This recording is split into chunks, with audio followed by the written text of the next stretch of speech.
আগের ক্লাসে তোমরা আদর্শ গ্যাসের সমীকরণ প্রতিষ্ঠা পড়েছ। সেখানে আমরা দেখেছি যে সমস্ত gas PV equal to NRT এই সমীকরণ মেনে চলে তাদের আমরা আদর্শ গ্যাস বলি।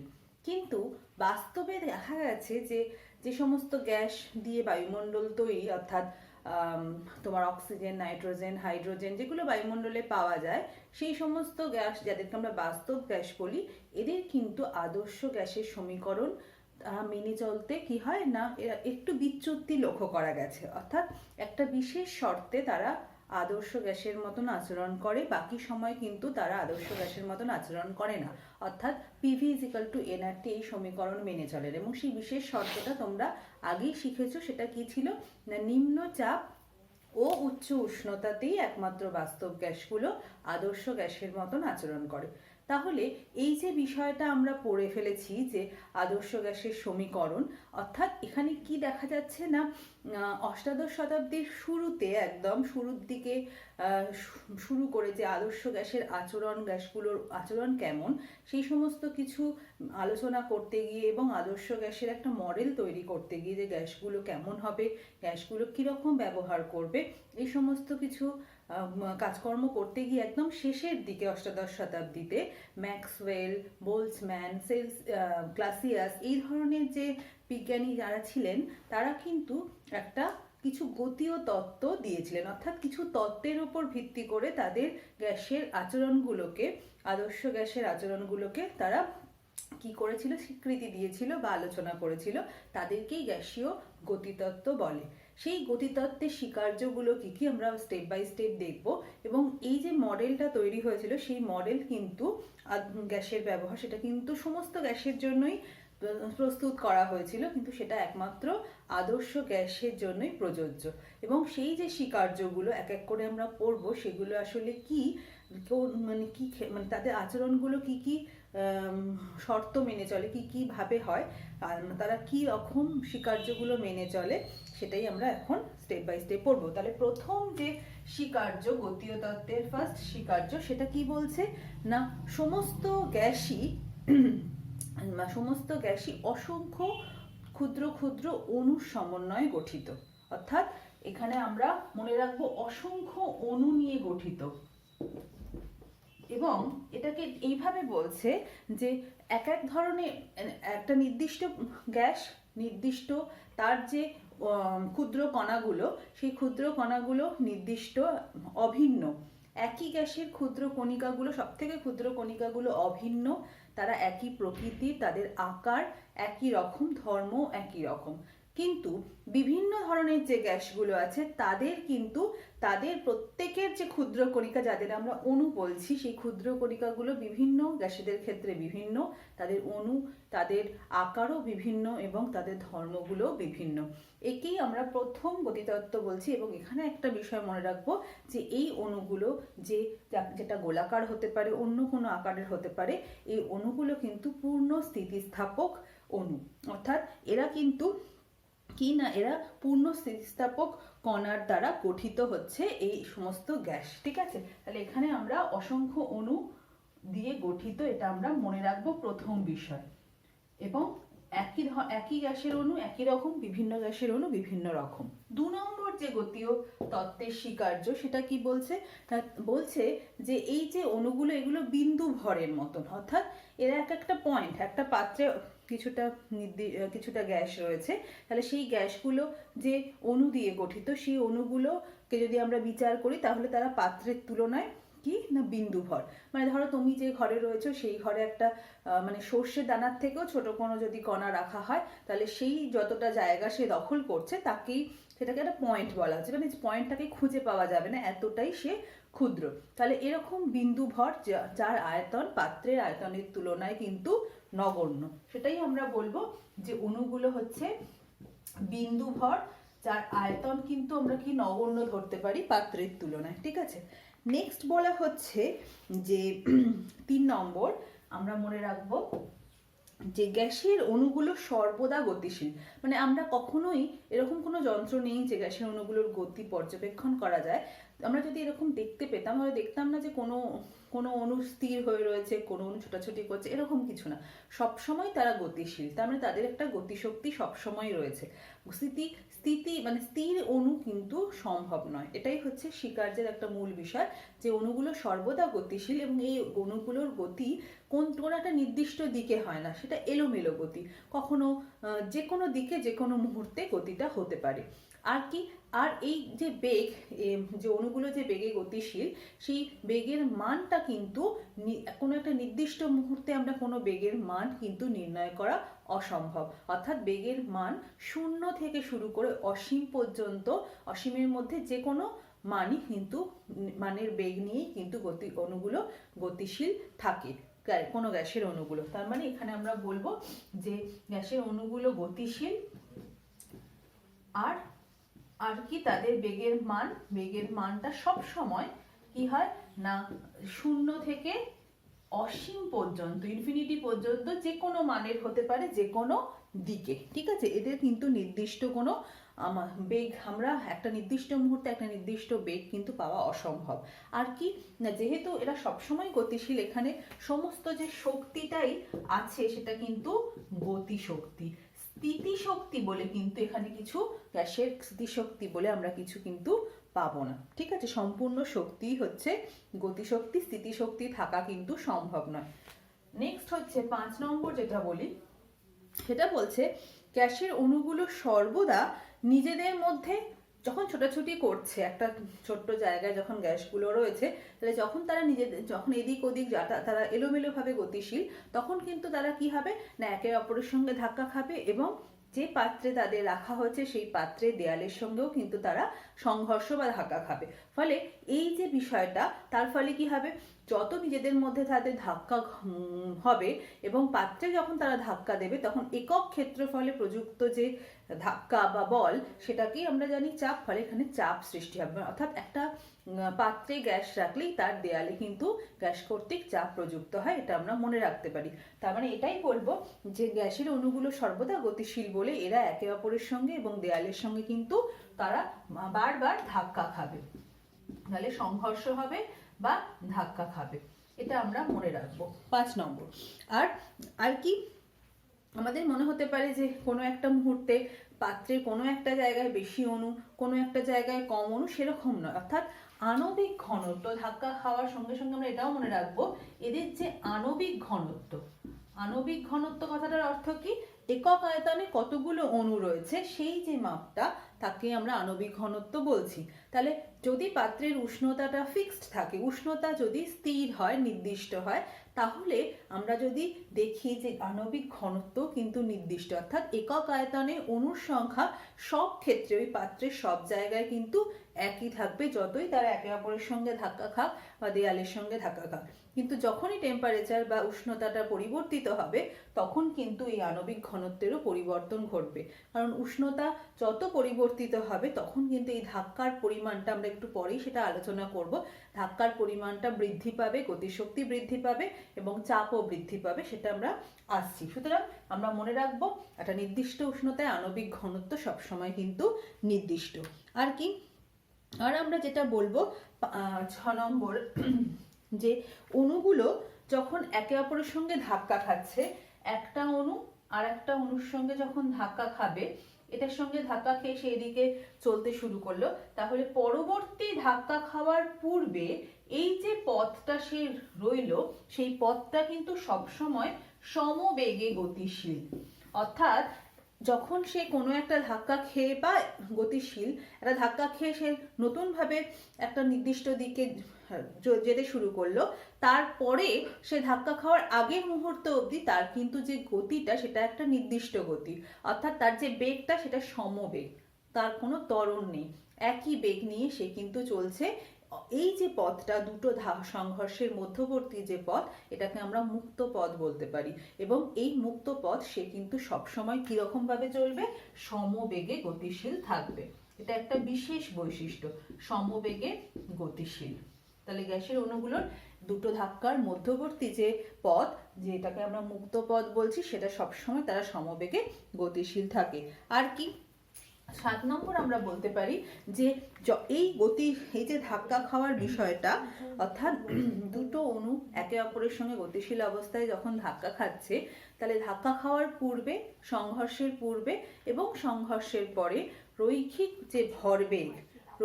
ভরবেগ এবং গতিশক্তি সেটা কিন্তু অপরিবর্তিত থাকে। অর্থাৎ পূর্বে যা গতিশক্তি ছিল পরেও কিন্তু গতিশক্তি একই হবে এবং রৈখিক ভরবেগও কিন্তু অপরিবর্তিত থাকবে। তাহলে এটা একটা বড় ব্যাপার যে ভরবেগ আর গতিশক্তি সেটা কিন্তু সবসময় সংঘর্ষের আগেও যা, সংঘর্ষের পরেও তাই থাকবে। ঠিক আছে।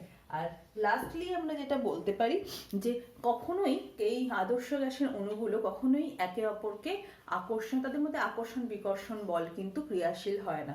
ফলে তারা নিরপেক্ষভাবে একদম সব সময় তারা সমানভাবে দেয়ালে ধাক্কা দেয়, নিরপেক্ষভাবে ঘোরাফেরা করতে পারে, আকর্ষণ বিকর্ষণ তাদের মধ্যে ক্রিয়াশীল হয় না। এটাই আমাদের আরো একটা পয়েন্ট, আকর্ষণ ও বিকর্ষণ বল অনুভূত হয় না। ঠিক আছে, এই কতগুলো জিনিস আমরা মনে রাখবো। আরো একটা দুটো যেটা আমরা বলতে পারি যে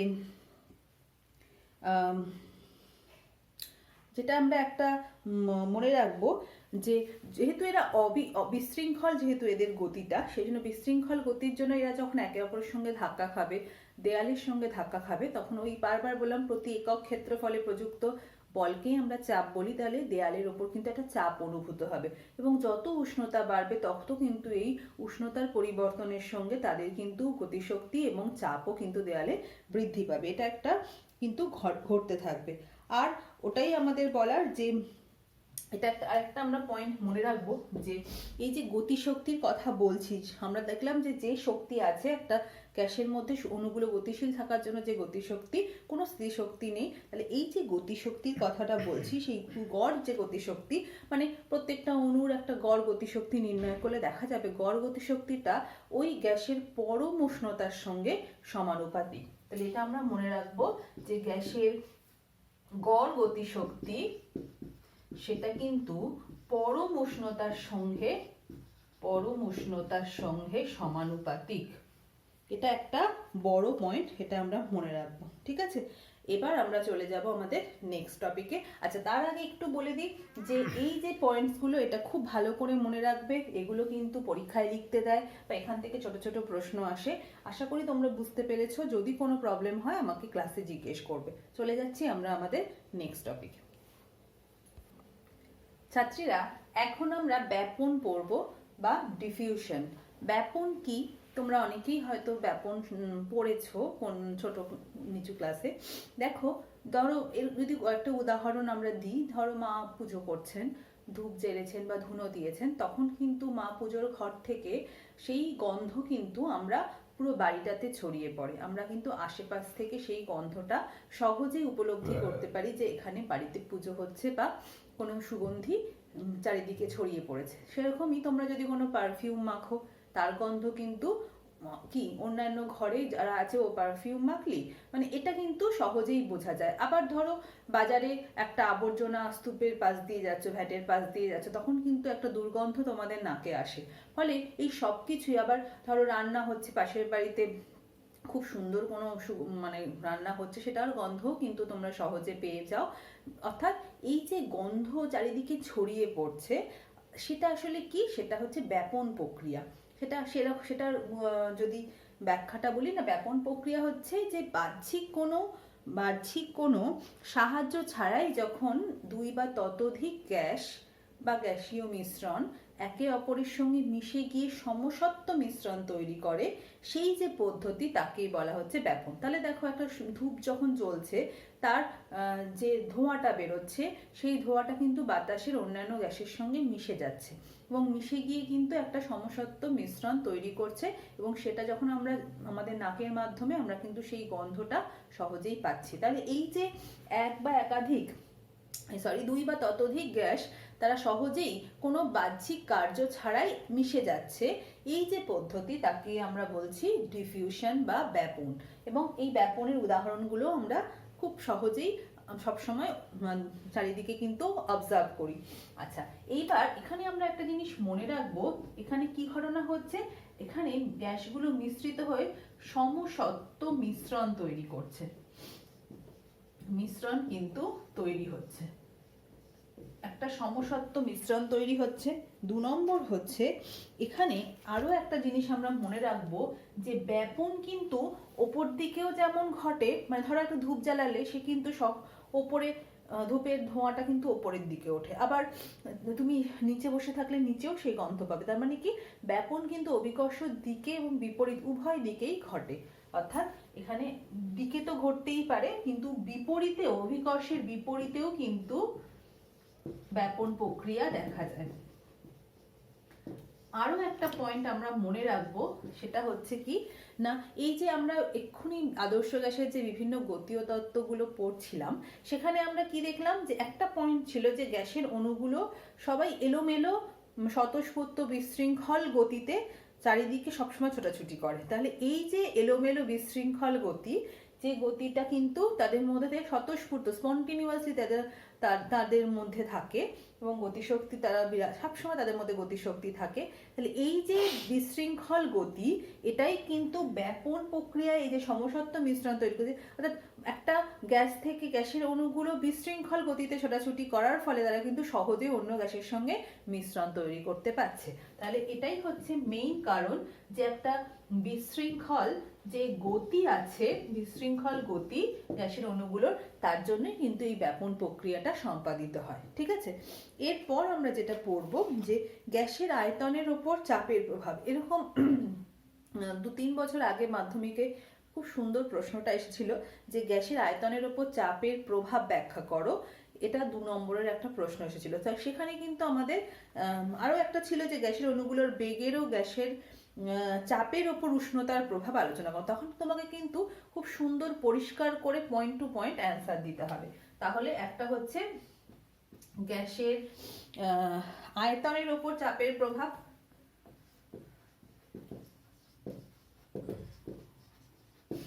এটা কি না, বাহ্যিক সংস্থা চাপ দিচ্ছে।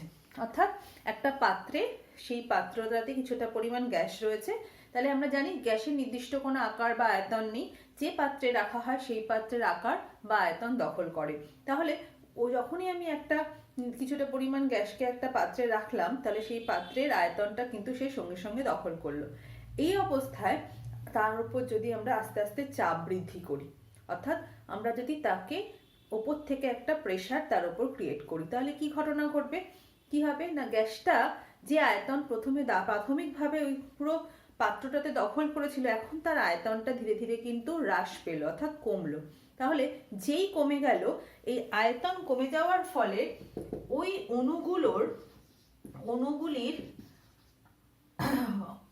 অণুগুলির যে আন্তঃআণবিক দূরত্ব, এটা একটা মেইন ব্যাপার, যে আন্তঃআণবিক দূরত্ব, সেটা কিন্তু কি হচ্ছে, যখনই তুমি গ্যাসের আয়তনটা কমিয়ে দিলে অণুগুলো একে অপরের কাছে চলে এলো, অর্থাৎ এদের যে আন্তঃআণবিক দূরত্ব সেটা কিন্তু কমে গেল। ফলে কি হলো, গ্যাসের অণুগুলোর যে অধিকৃত আয়তন সেটাও কিন্তু ধীরে ধীরে হ্রাস পেল। তার মানে যখনই আমরা চাপ বৃদ্ধি করব, গ্যাসের আয়তন কমে যাওয়ার সঙ্গে সঙ্গে অণুগুলোর আন্তঃআণবিক দূরত্ব কমে যাওয়ার ফলে টোটালি ওই গ্যাসের অণুগুলো কাছাকাছি হওয়ায় গ্যাসের আয়তনটা কিন্তু ধীরে ধীরে হ্রাস পাচ্ছে। আবার ঠিক উল্টো, যদি চাপ বৃদ্ধি করি, মানে চাপ কমিয়ে দিই, অর্থাৎ আমি আস্তে আস্তে চাপটাকে সরিয়ে দিচ্ছি, তাহলে কি হলো, এখন অনেকটা জায়গা পেল, ফলে ওদের আন্তঃআণবিক দূরত্বটা কিন্তু ধীরে ধীরে বৃদ্ধি পেল। এখানে হচ্ছে দূরত্ব কমলো, আর যখন চাপ হ্রাস পাবে তখন কিন্তু দূরত্বটা ধীরে ধীরে বাড়বে, ফলে গ্যাসের আয়তন বাড়বে। তাহলে এই বিষয়টা কিন্তু আমাকে উল্লেখ করতে হবে যে চাপ বৃদ্ধি করার ফলে অণুগুলো একে অপরের কাছে এলো, অর্থাৎ এদের আন্তঃআণবিক দূরত্ব কমলো, ফলে গ্যাসের আয়তন কমলো। চাপ হ্রাস করার ফলে অণুগুলোর আন্তঃআণবিক দূরত্ব বাড়লো, ফলে আয়তনটা বৃদ্ধি পেল। আর এখানে কি হলো, আরো একটা জিনিস আমরা বলতে পারি যে আরও একটা ঘটনা ঘটছে, যখনই চাপ বৃদ্ধি করা হচ্ছে তখনই কি হচ্ছে, অণুগুলো কাছাকাছি আসার ফলে অণুগুলো তো স্থির হয়ে যাচ্ছে না, তাদের তো নিজস্ব গতিশক্তি রয়েছে। ফলে তারা যখন ওই এলোমেলো গতিতে গতিশীল হতে চাইবে, তখন যেহেতু তাদের আয়তনটা ছোট, ফলে ধাক্কার সংখ্যা বৃদ্ধি পাবে এবং পাত্রের ওপর গ্যাসের অণুগুলো যে চাপ চাপ দেয় সেটাও কিন্তু ধীরে ধীরে বৃদ্ধি পাবে। এটাও একটা এফেক্ট আমরা বলতে পারি। আরেকটা যেটা আমরা আলোচনা করতে চাইছি, যে গ্যাসের অণুগুলোর বেগেরও চাপের ওপর উষ্ণতার প্রভাব। তাহলে গ্যাসের বেগ, অণুগুলোর বেগের উপর ও চাপের ওপর উষ্ণতার প্রভাব, সেটা আমরা আলোচনা করব। বইতে খুব সুন্দরভাবে দেয়া আছে, তোমরাও ভালোভাবে বুঝে উত্তরগুলো গুছিয়ে লিখতে পারবে। তাহলে দেখো আমরা কি দেখলাম, যে বেগের চাপের ওপর আর বেগের উপর উষ্ণতার প্রভাব কি। তাহলে একটা নির্দিষ্ট আয়তনের গ্যাস নেওয়া হয়েছে একটা পাত্রের মধ্যে এবং তার উষ্ণতা ধীরে ধীরে তাকে হিটিং করা হচ্ছে, উষ্ণ করা হচ্ছে গ্যাসটাকে, অর্থাৎ উত্তপ্ত করা হচ্ছে। তাহলে কি ঘটনা ঘটবে, যখনই তাপশক্তি গ্যাসের মধ্যে পৌঁছবে তখন গ্যাসের অণুগুলো সেই তাপশক্তি কিন্তু ধীরে ধীরে গ্রহণ করবে।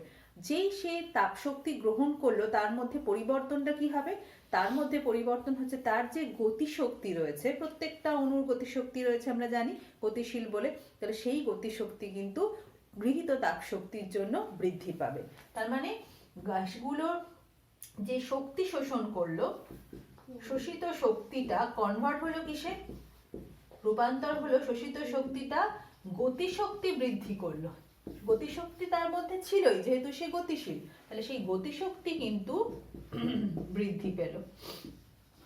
এবং যেই গতিশক্তি বৃদ্ধি পাবে কি ঘটনা ঘটবে, তারা আরো বেশি বেগে যখন এলোমেলোভাবে গতিশীল হতে চাইবে তখন ধাক্কার সংখ্যা এবং পাত্রের দেয়ালে ধাক্কার পরিমাণ কিন্তু বৃদ্ধি পাবে।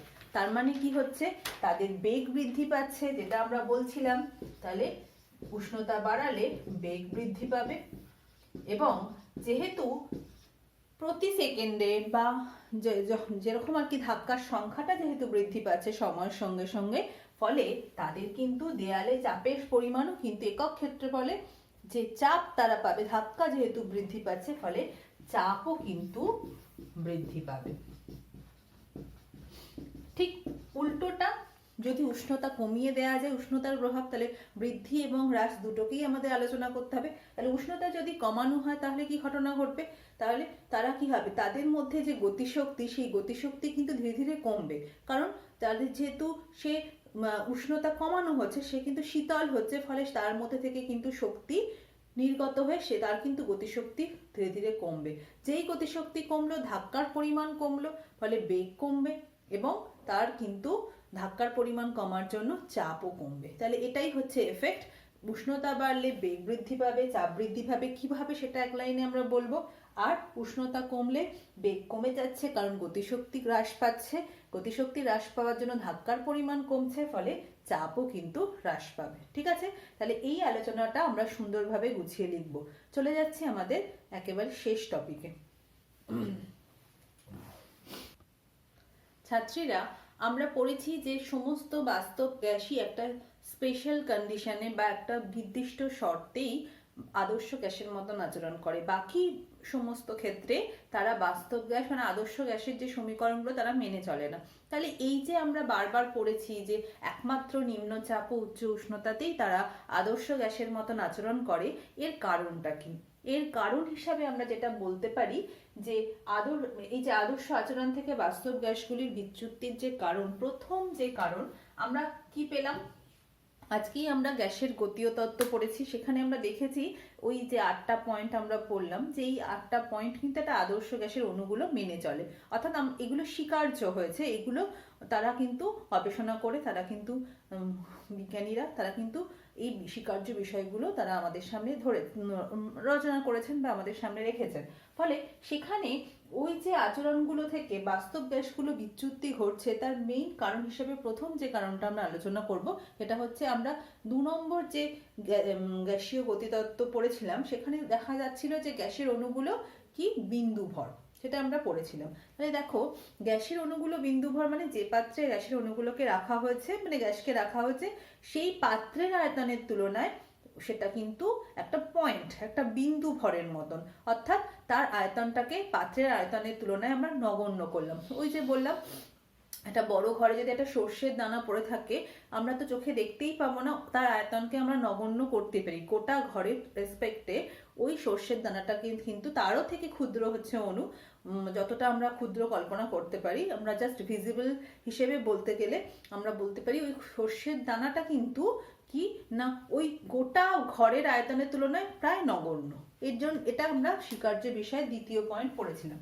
তাহলে সেখানে দেখা যাচ্ছে বাস্তব গ্যাসের ক্ষেত্রে কি হয় না, বাস্তব গ্যাসের ওই বিন্দু বিন্দু যে গ্যাসের অণুগুলো, তাদের কিন্তু সবটা মিলিয়ে তারা কিছুটা হলেও গ্যাসের কিন্তু পাত্রের আয়তন কিন্তু তারা দখল করে থাকে, অর্থাৎ তাদের আয়তনকে আমরা নগণ্য বলতে পারি না। তার মানে তারা কিছুটা হলেও জায়গা দখল করে থাকে। তাহলে বাস্তব গ্যাসের ক্ষেত্রে গ্যাসের অণুগুলোর আয়তন নগণ্য নয়, যেটা আমাদের 2 নম্বর পয়েন্টে বলা হয়েছিল, সেটা কিন্তু বাস্তব গ্যাসের ক্ষেত্রে সেটা নগণ্য ধরা হয় না। তাহলে কি ঘটনা ঘটছে, যখনই আদর্শ গ্যাসের অণুগুলোর আয়তনটাকে আমরা নগণ্য ধরছি, তাহলে তাদের যে বিচরণ ক্ষেত্র, অর্থাৎ তারা যে একটা র্যান্ডম গতিশীল, অর্থাৎ এলোমেলো গতিতে গতিশীল হওয়ার জন্য তাদের যে সঞ্চার এরিয়া, যেটা সঞ্চার অঞ্চল, সেই সঞ্চার অঞ্চলটা দেখো তোমরা গোটা পাত্রটা আদর্শ গ্যাসের ক্ষেত্রে। কিন্তু বাস্তব গ্যাসের ক্ষেত্রে যেহেতু অণুগুলোর খানিকটা আয়তন দখল করে রয়েছে ওই পাত্রের, ফলে তাদের কিন্তু ওই বিচরণ ক্ষেত্রটা একটু হলেও আদর্শ গ্যাসের থেকে কম হচ্ছে। এটা একটা কিন্তু তার বিচ্যুতির কারণ হিসাবে আমরা বলতে পারি। একমাত্র যখন নিম্ন চাপ এবং উচ্চ উষ্ণতা হচ্ছে, তখন তা বাস্তব গ্যাসের অণুগুলো দ্বারা অধিকৃত যে আয়তন, সেটা সব থেকে কম হয়, ফলে তখন তারা আদর্শ গ্যাসের মতন আচরণ করে। তাহলে এই পয়েন্টটা আমরা মনে রাখবো, এই যে নিম্ন চাপ এবং উচ্চ উষ্ণতাতে আদর্শ গ্যাসের মতন আচরণ করছে, তার কারণ হচ্ছে এই 2 নম্বর পয়েন্টটা তখন কিন্তু নগণ্য হয়ে যাচ্ছে, অর্থাৎ তারা যে আয়তন দখল করে রয়েছে সেই আয়তনটাকে পাত্রের আয়তনের তুলনায় আমরা নগণ্য বলতে পারি। সেই জন্যই তখন তারা বাস্তব গ্যাসগুলো তখন আদর্শ গ্যাসের মতন আচরণ করছে। বাকি সব ক্ষেত্রেই তাদের কিন্তু বিন্দু ভর ধরা চলবে না, তাদের আয়তনটা কিন্তু পাত্রের আয়তনের তুলনায় হলে অল্প হলেও কিন্তু তাদের আয়তনটা গণ্য হবে। ঠিক আছে, 2 নম্বর পয়েন্ট যেটা আমরা বলবো বিচ্যুতির 2 নম্বর কারণ, সেটা হচ্ছে এই যে আমরা পড়েছিলাম যে অণুগুলোর মধ্যে, আদর্শ গ্যাসের অণুগুলোর মধ্যে কোনো আকর্ষণ বিকর্ষণ বল নেই, কিন্তু বাস্তবে দেখা গেছে যে বাস্তব গ্যাসের অণুগুলোর মধ্যে কিন্তু অল্প হলেও একটা আকর্ষণ বল অনুভূত হয়েছে, অর্থাৎ আকর্ষণ বল রয়েছে।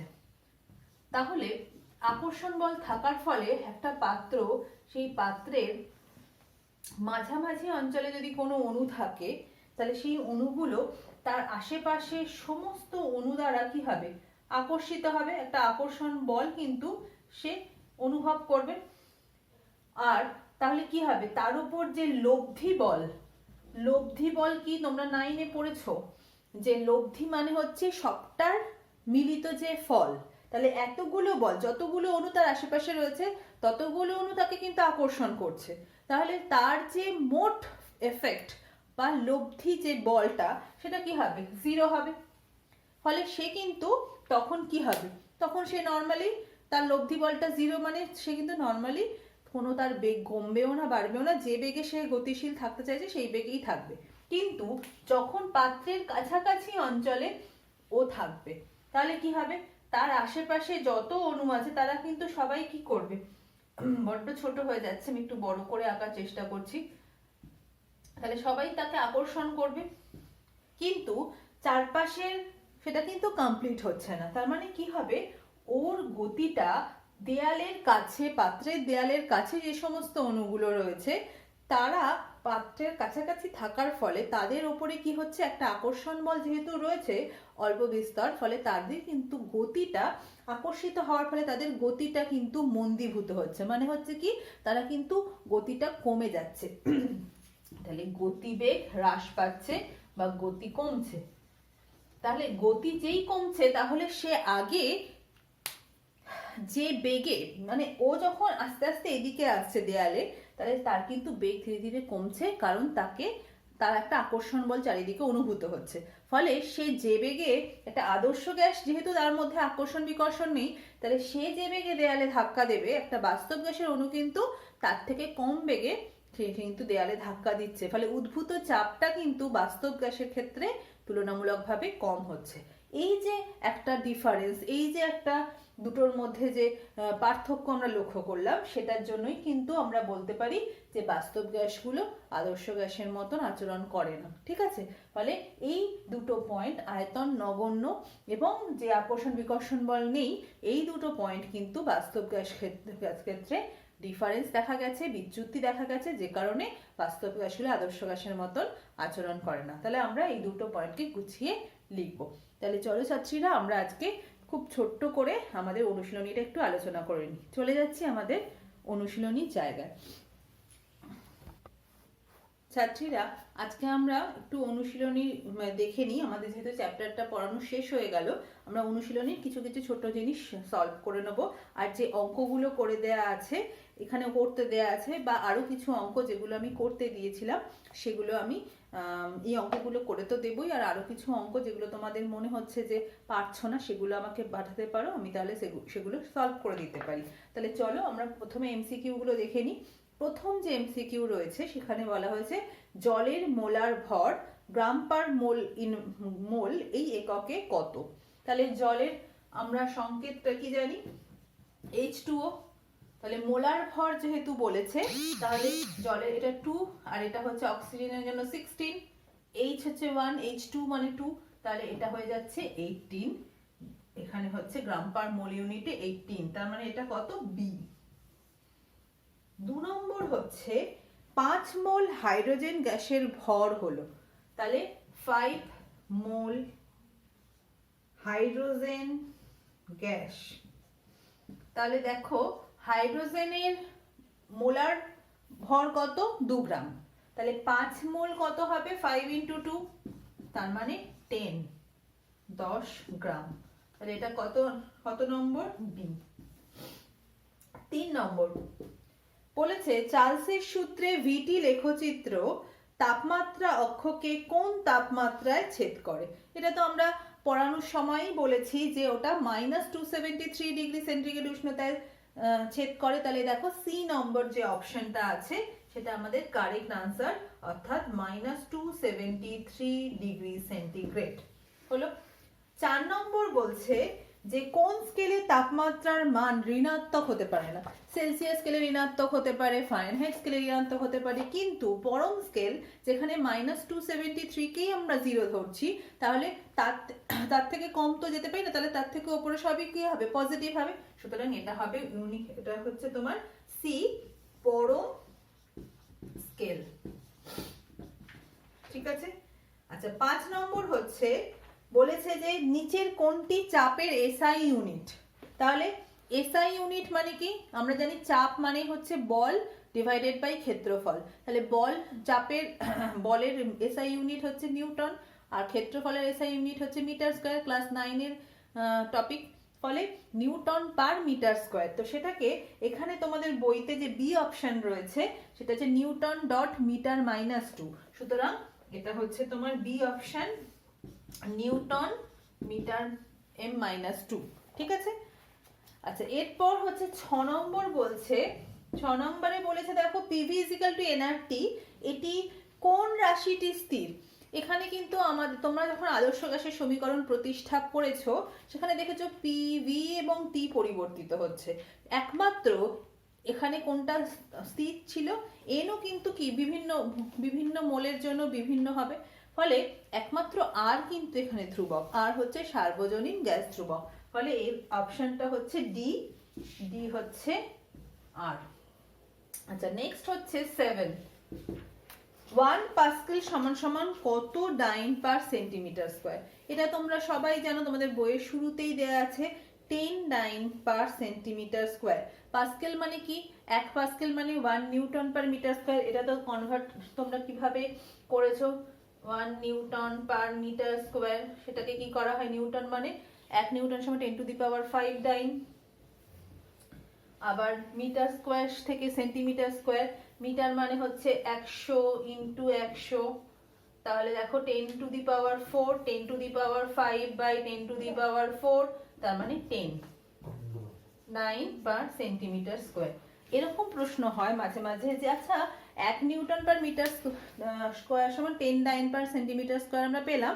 এরকম যদি প্রশ্ন দেয় আচ্ছা 10 নিউটন/মিটার স্কোয়ার সমান সমান কত, তখন তোমাদের এখানে আরেকটা শূন্য গুণ হয়ে যাবে, মানে 10 গুণ হয়ে যাবে। তাহলে কত হবে? 10 নিউটন/মিটার স্কোয়ার মানে 109/সেন্টিমিটার স্কোয়ার। এরকম 5 নিউটন/মিটার স্কোয়ার হলে আবার 5 গুণ হবে। তার মানে এরকম ভাবে আমাদের যদি কোনো অঙ্ক, ছোট অঙ্ক দেয় আমরা নিশ্চয়ই করতে পারবো। তাহলে এটার অপশনটা কোনটা দেখো? বি।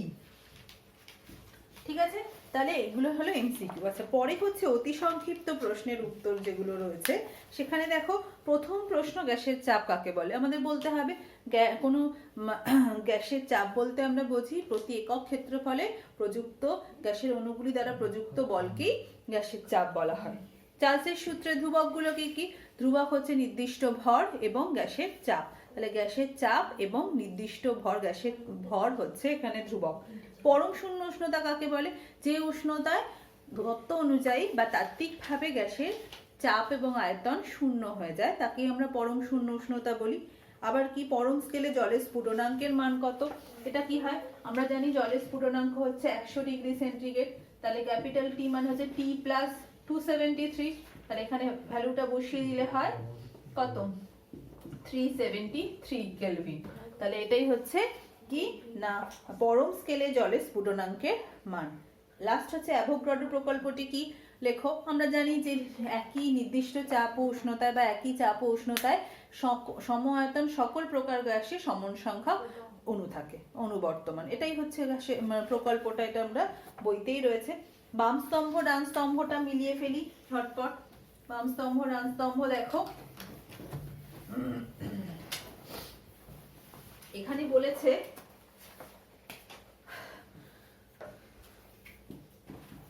প্রথমেই বলেছে 1 নম্বর হচ্ছে ভর ও চাপ ধ্রুবক।